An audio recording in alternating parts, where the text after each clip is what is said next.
ما شاء الله. نورتم المكان في هذه الليلة، في ليلة بهية أنفاسها ندية أنسامها زكية مساءها صباحها مساءها وفجرها الغشاشية. ما شاء الله.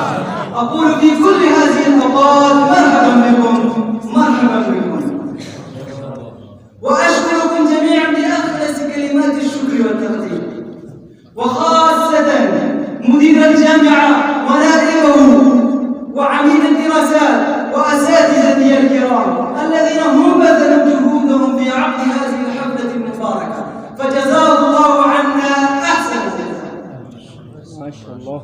مستمعون الكرام، لا يخفى على أحد منكم أن هذه الجامعة كانت ولا زالت تسعى في تنمية مواهب أبنائها وتوفر لهم جميع النشاطات ليكون الطالب نموذجا صالحا في المجتمع.